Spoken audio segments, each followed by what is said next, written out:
জুসনা যে আমারে বললো আমার সাথে তার বিয়ে হবেই, কিন্তু আমি তো তার কোনো চান্সই দেখতেছি না। ওরে দোস্ত, জোসনা বলিছে আর তুমিও তা বিশ্বাস করা শুরু করে দিয়েছো।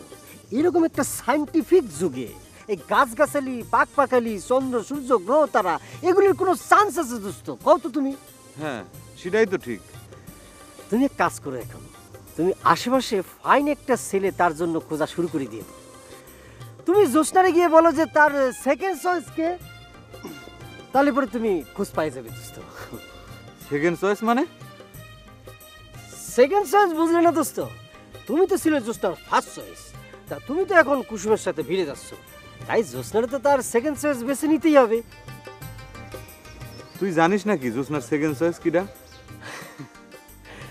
সেটা তুমি জোসনারে জিজ্ঞেস করলেই পাবা। দোস্ত, সেকেন্ড চয়েস কিটা? জোসনা খুব ভালো করেই জানে তার সেকেন্ড চয়েস কিটা।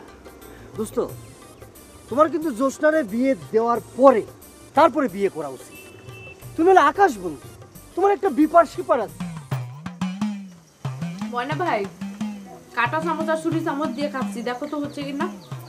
এই যে ছুরি চামচ দিয়ে কাটলাম, তারপরে কাটা চামচ দিয়ে কাটলাম আলু খান লবণ মাইকা হচ্ছে। জুসনা, তোমার আর এই ট্রেনিং নেওয়ার কোনো দরকার নেই জুসনা।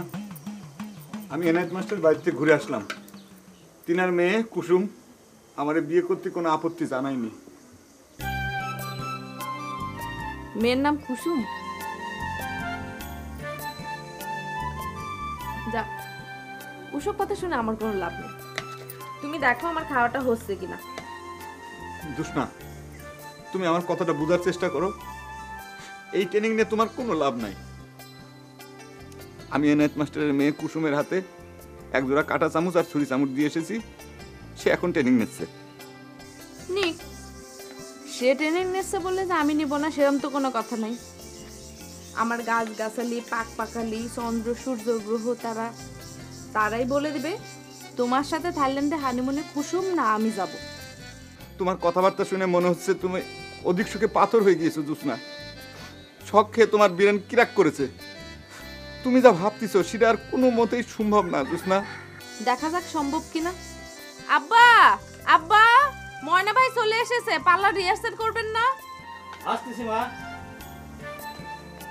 ময়না আইছিস বাপ, চল তোর বাড়িতে যে রিহার্সালটা সারিয়ে ফেলে আমি খাবো। ছোট চাচা, আমি তো কিছুই বুঝতে পারতেছি না। মানে আপনিও কি পাগল হলেন নাকি? কোন তো রিহার্সাল করে কোনো লাভ নেই, কারণ জুসনার সাথে আমার বিয়ে হচ্ছে না। আমার তো কিচ্ছু করার নেই বাপ, আমার মেয়ে বলেছে রিহার্সাল হবে, আমি মেয়ের উপর দিয়ে কিচ্ছু করিনি। হ্যাঁ, আমি খাতাটা নিয়ে আসি না।